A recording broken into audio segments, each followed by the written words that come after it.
Mega డిఎస్సీలో అవకతవకలు జరిగాయన్న జగన్ ఆరోపణలు పచ్చి అబద్దాలు చెప్తున్నారంటూ ఎమ్మెల్సీ వర్ల రామయ్య తెలిపారు. అవకతవకలు జరిగాయంటూ వైసీపీ చేసిన 341 పిటిషన్లను హైకోర్టు కొట్టేసిందని, నిజం తేలిపోయిందన్నారు.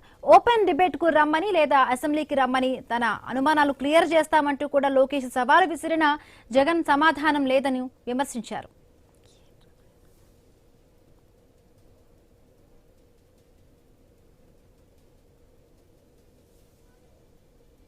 ఛాలెంజ్ చేశారు, రా అసెంబ్లీకి, నేను డౌట్స్ అన్ని క్లియర్ చేస్తా, లేకపోతే ఓపెన్ డిబేట్కి రా అన్నారు. వచ్చావా? ఆ బందరు పుచ్చోడిని పంపిస్తా అంటాడు. తాడు బొంగరం లేనాడు, అతని పేరేంటండి? బియ్యం కొట్టేశాడని ఉంటుంది. పేరేంటండి? పేరు నీ నాని. నేను వస్తాను. నువ్వు ఎలా వస్తావు? ఈయన వాట్ కెపాసిటీ ఎలా వస్తావు నువ్వు? ఆయన మంత్రి, 1,30,00,000 సభ్యత్వం ఉన్న తెలుగుదేశం పార్టీకి working president. What are you? మనం పోటీ కూడా చేయలేదు. పోనీ ఓడిపోయిన ఎమ్మెల్యే క్యాండిడేట్ కూడా కాదు నువ్వు. నీ కొడుకు పోటీ చేసినట్టు ఉన్నాడు. నువ్వు ఏ కెపాసిటీలో వెళ్తావు?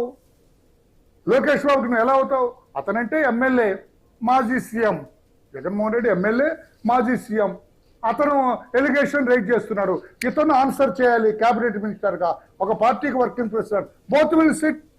ఇది కదా న్యాయం? మీరు చెప్పండి.